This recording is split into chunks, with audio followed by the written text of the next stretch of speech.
और जब लिख के आता है रिजल्ट पे ना, you are not eligible to enroll in mains, बहुत दुख होता है भाई, बहुत दुख होता है कि हम खुद कभी प्रीलिम्स की तैयारी नहीं किए, हम मेंस तैयारी किए, सीधे मेंस। अच्छा। सीधे मेंस की तैयारी करते हैं और बुक लेते हैं और उसके साथ A4 पेज लेते हैं। बहुत ऐसे एस्पिरेंट हैं जो नाम के लिए सिविल सर्विसेज की तैयारी करते हैं, अभी कंटेंट पूछ देंगे गायब। आज की जो राजनीति है वो पैसे की राजनीति है, पावर की राजनीति है। You have money and you have power, then you are winner. जैसे कि मेरा नाम सुजीत कुमार है जी। मैं गाजीपुर जिला उत्तर प्रदेश से आया हूँ। मेरी एकेडमिक शिक्षा दीक्षा जो है वो गवर्नमेंट कॉलेज गाजीपुर से हुई है।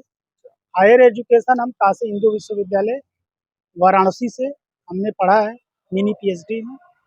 और रिसेंटली हम तैयारी के साथ विद प्रोफेशन से एक टीचर हैं, टीचिंग हमारा प्रोफेशन है। अच्छा। और प्रयासरत है कि कुछ लाइफ में नया करें, इसी को लेकर के आगे बढ़ रहे हैं। अटेम्प्ट कौन सा है सर ये आपका? ये सर मेरा 4th अटेम्प्ट है, 3rd इंटरव्यू है। तीसरी बार आप इंटरव्यू दे रहे हैं? बिल्कुल। ओके, ग्रेजुएशन में क्या किया आपने? ग्रेजुएशन के दौरान मैंने मन से ग्रेजुएशन पढ़ा है। अच्छा। मन से मैं एकदम हकीकत बता देता हूँ कि मैं यूपी बोर्ड से आया था, गवर्नमेंट कॉलेज से। ग्रेजुएशन में BA किया है? नहीं, बायोलॉजी से मैंने इंटर किया है, ठीक है, साइंस बैकग्राउंड से हूँ। मैंने इंटर यूपी बोर्ड से किया, ठीक है, गवर्नमेंट कॉलेज से। ओके। जैसे मैंने BSc में आया, इंग्लिश आ गई, पहाड़ टूटा। जैसे आपने कहा कि ग्रेजुएशन में किया क्या, हाँ। हम बता रहे हैं, ऑटोमेटिक इंग्लिश से फेस करना हुआ। जो चीज हम हिंदी में किया करते थे अब इंग्लिश करना है, तो हमने अपनी इंग्लिश पे मेहनत किया और हमने पूरे BSc में पूरे BSc पढ़ा ही, BSc को ही पढ़ा और अच्छा परिणाम रहा। इसके बाद मैंने MSc किया, फिर MSc के बाद मैंने MPhil किया यानी मिनी PhD किया, फिर B.Ed किया, फिर मैं MSc किया, डबल MSc में। अच्छा। और अब मैं प्रयासरत हूँ, सिविल सर्विसेज की तैयारी 2019 से मैं कर रहा हूँ, आफ्टर गेटिंग PhD। अच्छा, यहाँ पर मीडियम क्या था, हिंदी या इंग्लिश? यहाँ मेरा UPSC में इंटरव्यू का मीडियम हिंदी था, मेंस इंग्लिश में दिया। कैसा लगा है हिंदी मीडियम से? आपने वो तो बता दिया ग्रेजुएशन में पहाड़ टूटा था। हाँ। तो यहाँ पर जब, क्योंकि UPSC में कहते हैं कि जब आपको इंग्लिश नहीं आ रही हो तो मत लो, हिंदी आपके पास ऑप्शन है, क्या कंफर्टेबल रहा? और दूसरी चीज, अगर हिंदी मीडियम लेते आप मींस में भी अपना पूरा जर्नी में, तो क्या यहाँ तक पहुंच पाते? देखिए, सबसे बड़ी चीज व्यक्ति को चैलेंज को स्वीकार करना होता है, और जो व्यक्ति चैलेंज से डर गया वो कुछ नहीं कर सकता, मरा हुआ समान है। चिंता और चीता में थोड़ी सी ही अंतर है, बिंदी का है। बिंदी का। वीडियो कंटिन्यू करने से पहले अगर आप UPPSC 2025-26 या फिर 71st BPSC के फाउंडेशन बैच की तलाश में जो कि अफोर्डेबल प्राइस पे हो, तो PW UPPSC वाला एंड BPSC वाला की तरफ से आपको इनके फाउंडेशन बैच पे 50% से ऊपर तक का डिस्काउंट दिया जा रहा है, जो कि जनरली इनका 10,000 का प्राइस पॉइंट होता है, ये 5,000 के नीचे आपको मिल रहे हैं। जैसे आप स्क्रीन पे देख रहे हो, सर्व सक्षम 2.0 और सर्वप्रथम जो कि 2025 के फाउंडेशन बैच है, इंग्लिश हिंदी में 4,999 में प्रोवाइड हो रहे हैं। वहीं 2026 की तैयारी कर रहे हैं UPPSC के, तो इनका UPPSC सक्षम और UPPSC प्रथम जो कि इंग्लिश हिंदी में है, सेम प्राइस पॉइंट यही है। 71st BPSC फाउंडेशन की बात करें, इनका सर्व सक्षम सर्वप्रथम जो कि इंग्लिश हिंदी में है वो भी 4,999 में है। इसके साथ साथ अगर 17वीं BPSC मेंस की आप तैयारी कर रहे हैं तो ये 999 में इनका सफलता 2.0 देख सकते हो। अगर 71st BPSC के प्री और मेंस का करंट अफेयर देख रहे हो तो यहाँ पे ये 1199 में प्रोवाइड हो जाएगा। इन सारे डिस्काउंट के ऊपर भी अगेन आपको डिस्काउंट देखने को मिलेगा। आपको ओपन कोड स्टूडेंट्स यूज कर लेना। सारे बैचेस का लिंक नीचे है, जाकर वहां से चेकआउट कर सकते हो। चल अपनी वीडियो को कंटिन्यू करते हैं। समझ रहे हैं ना? तो चैलेंज को एक्सेप्ट करना, अगर चैलेंज को एक्सेप्ट कर रहे हो तो समझ में आ रहा है कि तुम जीवित हो। हमने इंग्लिश पर बहुत फोकस किया, हमने स्पीकिंग कोर्स किया, इंग्लिश को इतना मैंने मेहनत करके स्ट्रांग बनाया कि आज के समय में अगर one of the most subject अगर पूछी जाए तो हमारी इंग्लिश है। Continue I have a capacity to talk 6 hours continue in English language. मेहनत से क्या नहीं मिलता। बिल्कुल। अच्छा सर, हर मुकम्मल आसान हो जाता है यू- यदि आप मेहनत करें। ओके, एक सवाल मैं आपसे थोड़ा सा जानना चाहूंगा जो कि मेरे जहन में आ रहा है, उसके बाद में मैं आपकी स्ट्रेटजी पर आऊंगा प्री मेंस पर। यूपीएससी क्यों चुना, नेता क्यों नहीं बने आप जिस लहजे में बोल रहे हैं मुझे लग रहा है मोदी जी की तरह का बोल रहे हैं, आप भाषण दे रहे हैं लग रहा है। नेता क्यों नहीं बने, मिनिस्टर वगैरह बन जाते, वहां पर प्राइम मिनिस्टर बन सकते थे। व्यक्ति तो चाहे तो कुछ भी बन सकता है, हम्म, एक बात जो सच्चाई है, जी चाहे तो कुछ भी बन सकता है, लेकिन उसकी एक गरिमा होती है, एक डिग्निटी होती है, एक उसकी कैपेबिलिटी होती है कि हम इस जोन में सेफ हैं, इस जोन में हम अपना योगदान बेहतर दे पाएंगे। समाज सेवा करना, कई मार्ग हैं समाज सेवा के, अच्छे मार्ग हैं।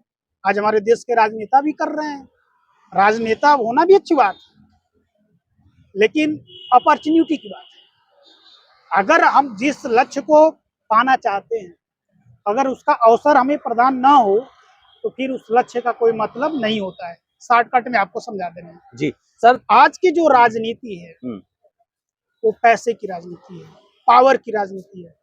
You have money and you have power, then you are winner. Okay. क्यों? क्योंकि आज का जो सिस्टम बना है ऐसे कि भाईचारा, व्यवहार नाम की चीजें धीरे धीरे विलुप्त हो रही है। और इसका कारण क्या है कि हमारे जो ग्राउंड लेवल पे जो लोग हैं, वहां तक इसकी पकड़ कमजोर होती जा रही है। अब ये कहीं न कहीं, चाहे हमारी राजनेताओं की कमी है, चाहे हमारे प्रशासनिक अधिकारी की कमी है, लेकिन कहीं न कहीं कमी है, जिससे हमारी आज ग्राउंड लेवल की जो पकड़ है, कमजोर होती जा रही है। एक समय ऐसा था कि ये भारत विश्व गुरु कहलाता था, आज भी कहलाता है, लेकिन आज नाम के लिए रह गए हैं। नाम के। अच्छा सर, मुझे बताइए, आप आपकी अपनी स्ट्रेटजी बताइए मुझे थोड़ा सा प्रीलिम्स के बारे में। बच्चों को किस तरह से गाइड करेंगे, क्या करना चाहिए उनको, थोड़ा सा बार बार मैं आपसे सवाल नहीं पूछूंगा, करूंगा नहीं, आप थोड़ा सा डिटेल में बताइए स्ट्रेटजी को कि प्रीलिम्स में भाई अगर शुरुआत करनी है यहाँ से शुरुआत कीजिए, फिर ये स्टेप फॉलो करिए, प्रीलिम्स आ जाए तो ये करिए, सी सेट के लिए ये करिए, ये पढ़िए और ये मत पढ़िए। देखिए, जहाँ तक मैं ओवरव्यू अपना करके बता रहा हूँ, जी क्योंकि बिल्कुल। जो मैं अपना प्रैक्टिकल करता हूँ हम्म, वही मैं बताता हूँ। जी बिल्कुल। आपके बारे में प्रैक्टिकल किया नहीं तो क्यों बताऊँ? एग्जैक्टली। तो जो हमने करके यहाँ तक आया, मैं वही बता रहा हूँ। और आने वाले बच्चों को भी मैं यही सलाह दूंगा कि इसको फॉलो करिए, और इससे भी बेहतर अगर कहीं राय मिले तो उसको भी फॉलो करिए। जी जी आई एम समथिंग नहीं, I am nothing but something. Hmm, शब्द में अंतर है। बिल्कुल। मानो तो कुछ भी नहीं है, लेकिन कुछ है। तो सबसे पहले अगर आपको ये दिमाग में ये पता चला कि अगर दिमाग आपको आवाज दे, आत्मा आपकी आवाज दे कि हमें सिविल सर्विसेज में जाना चाहिए। हम्म, मैं प्राइमरी लेवल की बात कर रहा हूँ अभी, जो एस्पिरेंट को सोचना चाहिए। तो सबसे पहले आप यूपीएससी को जानिए, उसकी कार्यशैली को समझिए, उसके सिस्टम को समझिए, इसके बाद उसके सिलेबस को समझिए, फिर अपने को समझिए कि हम इसको टेकअप कर पाएंगे कि नहीं। क्योंकि प्रत्येक व्यक्ति के अंदर क्षमता अलग अलग है। अगर सबके अंदर क्षमता एक जैसा हो तो सब आईएएस हो जाए। तो आप जब इस तरह चीज देख लिए कि आई कैन डू दिस, कर सकता हूँ, तो सबसे पहले क्या करिए कि पूरे जो कंटेंट है उसको पूरे लिखिए। लिखने से एक फायदा होगा कि आपके कंटेंट के नाम पता चल जाएगा। बहुत ऐसे एस्पिरेंट हैं जो नाम के लिए सिविल सर्विसेज की तैयारी करते हैं, अभी कंटेंट पूछ देंगे, गायब हो जाएंगे। हकीकत मैं बता रहा हूँ जी आपसे, बिल्कुल। हकीकत मैं बता रहा हूँ। तो लिखने से कम आपको कंटेंट मालूम चल जाएगा, ताकि कोई पूछे तो हवा हवाई बात नहीं करोगे। दूसरी बात, आप कंटेंट जान गए तो प्रीलिम्स की कोई स्पेशल तैयारी नहीं होती, क्योंकि प्रीलिम्स के रिजल्ट के बाद ना 60 दिन मिलता है मेंस देने के लिए, मालूम है ना। तो आप प्रीलिम्स की यदि तैयारी करोगे साल भर, 1.5 साल, तो मेंस कब करोगे? तो प्रीलिम निकाल के मेंस में फेल हो जाओगे, घरे जाओगे, क्या मतलब? तो साथ के साथ किया जाए। हमारी स्ट्रेटजी है कि हम खुद कभी प्रीलिम्स की तैयारी नहीं किए, हम मेंस तैयारी किए, अच्छा। सीधे मेंस की तैयारी करते हैं, हम्म, और बुक लेते हैं और उसके साथ A4 पेज लेते हैं। अगर मैंने 2 पेज पढ़ा, मान लीजिए वे 200 वर्ड, उसमें से 50 इंपॉर्टेंट वर्ड होंगे, उसको मैं लिखता हूँ। एक पेज लेता हूँ सुंदर सा, लाइन खींचता हूँ, ऊपर यूपीएससी लिखता हूँ, जैसे कॉपी मेंस में मिलती है। दोनों साइड लाइन खींच के हैं। अब फिर इसके बाद लिखता हूँ वही जुनून, वही ऊर्जा के साथ। टाइमर लगा लीजिए, स्पीड का पता चलेगा। लग रहा हो कि एग्जामिनेशन हॉल में बैठे हैं। बिल्कुल वही फीलिंग होना चाहिए। और जिस दिन आप मेंस में एक क्वेश्चन लिखने के लिए 7 मिनट मिलते हैं, लेकिन ये दिमाग में रखोगे कि 7 मिनट में हमें करना है, तब तो तुम 12 मिनट में करोगे। आप उसको ये ध्यान रखो कि हमें विद इन 5 मिनट 6 मिनट में कर ले जाना है, तब तो यूपीएससी में तुम कंफर्ट जोन में हो। बिल्कुल। और जब यूपीएससी की जब मेंस की तैयारी करोगे भाई, और जब प्रीलिम्स करीब आ जाए, 10 साल का PYQ मार लो धड़ाधड़। कुछ प्रीलिम्स की स्पेशल ट्रिक है, एलिमिनेशन वगैरह देख लो, छुट्टी, प्रीलिम्स हो गया।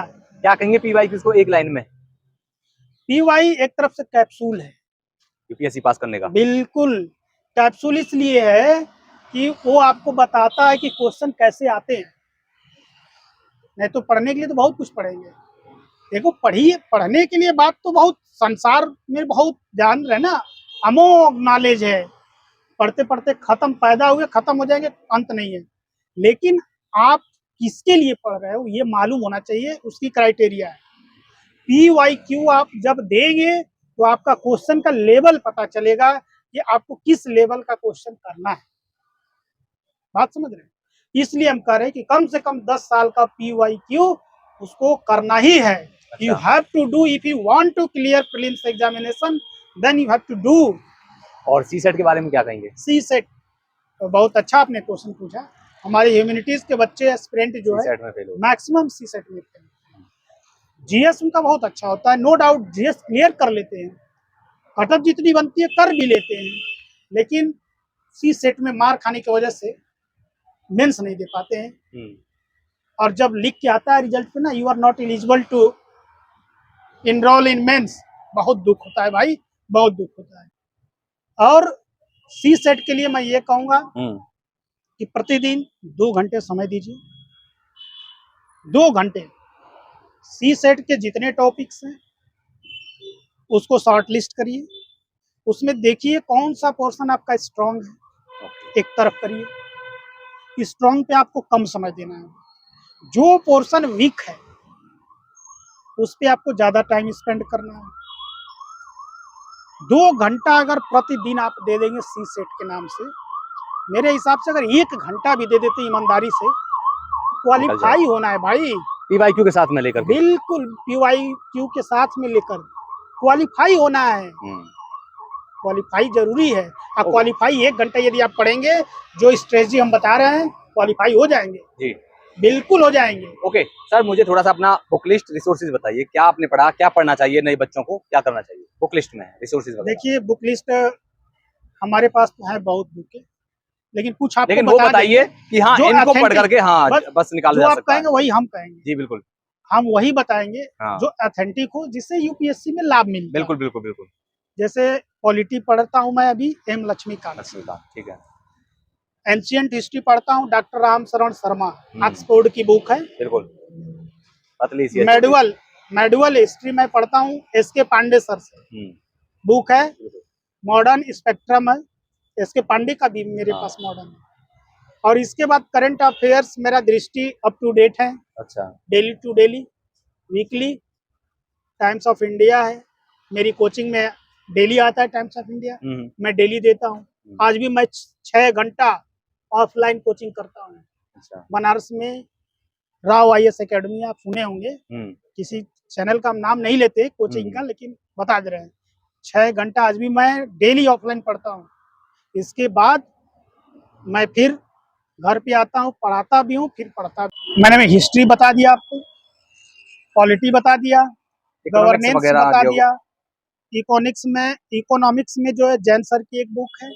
इसके बाद एक आ जाइए ज्योग्राफी में माजिद हुसैन की बुक है, बहुत जानी मानी बुक है। एनवायरमेंट, और इन्वायरमेंट एंड इकोलॉजी में आइए, उसमें आप दृष्टि का पढ़िए, बहुत अच्छी बुक है। साइंस टेक के लिए कोई बुक या फिर साइंस करंट अफेयर चल जाएगा? करंट अफेयर से चल जाएगा, काम चल काम जाएगा। चल जाएगा। हाँ, या तो दृष्टि से जो मिल रहा है, चाहे हम्म। कोई बढ़िया जो आपको समझ में आ रहा है उससे आप ले लीजिए।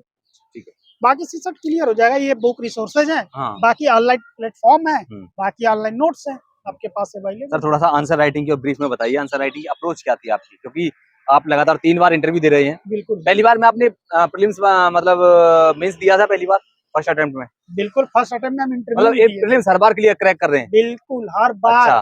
पिछली बार बस मैं मेंस नहीं हो पाया था मेरा। ओके।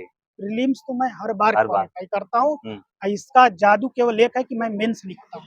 अच्छा, मेंस की तैयारी पहले करते हैं, तो तैयारी बताइए, मेंस की स्ट्रेटजी बताइए। आंसर राइटिंग की मतलब अप्रोच क्या थी, आप क्या रहती है आंसर राइटिंग की अप्रोच, जैसे आंसर राइटिंग की अप्रोच ये है, मान लीजिए हमने एंशिएंट हिस्ट्री उठाई बुक, ठीक, एंशिएंट हिस्ट्री की मैंने बुक उठाई, हमें कल्चर आर्ट एंड कल्चर पढ़ना है।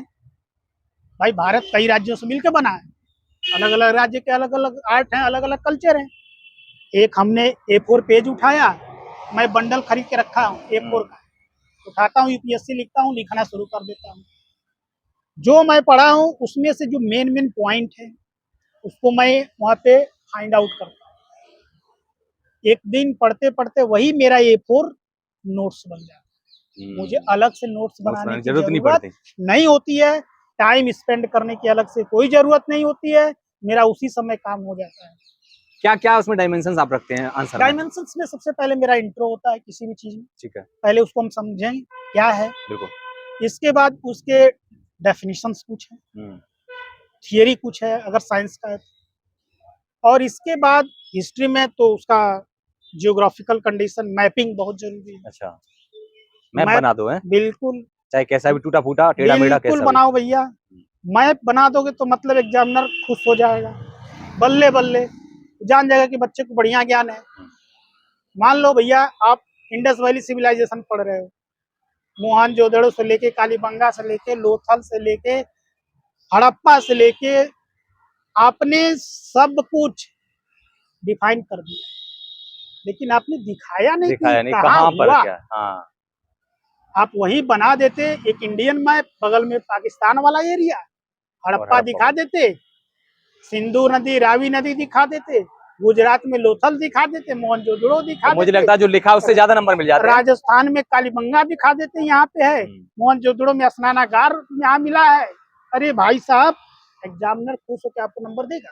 कारण क्या है कि एग्जामिनर जानता है कि इसको अंडरस्टैंडिंग बहुत सही है, क्योंकि नॉलेज के साथ साथ इसकी मैपिंग बहुत सही है। हम मैप आपको नंबर दिलाता है, क्योंकि एक गलती मुझसे हुई थी एक बार। अच्छा, मुझसे गलती हुई थी कि हमने मैपिंग का इस्तेमाल नहीं किया था, लेकिन बाद में मैंने अपनी कमी को जब ऑब्जर्व किया, पता चला, तो मैंने इस वाले मेंस में इंक्लूड किया, क्योंकि कमियां, देखिए असफलता यही सिद्ध करती है कि अभी आपके अंदर कुछ ना कुछ कमी है, और जब कमी है तो उसको आप खोजिए।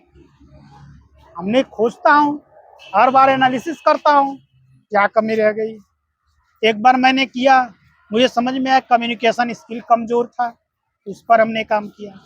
इस बार मैंने एनालिसिस किया, जब मेंस मेरा नहीं हुआ पिछली बार, फिर मुझे समझ में आया कि यार मैं मैपिंग नहीं किया, इस बार मैपिंग किया, पास हो गया, इंटरव्यू आ गया। देख ही रहे हैं जी, बिल्कुल बिल्कुल, इंटरव्यू देकर के आए आप। तो सर अभी मुझे ये बताइए, जो बच्चे तैयारी कर रहे हैं या तैयारी करने के बारे में सोच रहे हैं, उनको क्या मैसेज रहेगा आपका लास्ट में, क्या कहना चाहेंगे उनको?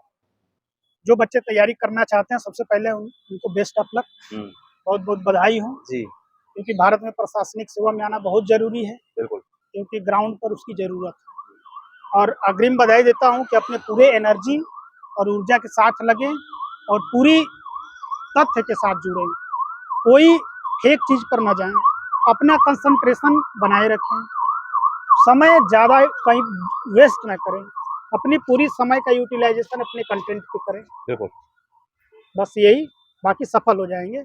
सफल का एक यही मंत्र है कि आप जितना समय एजुकेशन पे दे दो, शिक्षा पे दे दो, कंटेंट पे दे दो, एक दिन आदमी बन जाओगे। Okay sir, thank you so much, बहुत बहुत धन्यवाद आपका, आपने हमें टाइम दिया।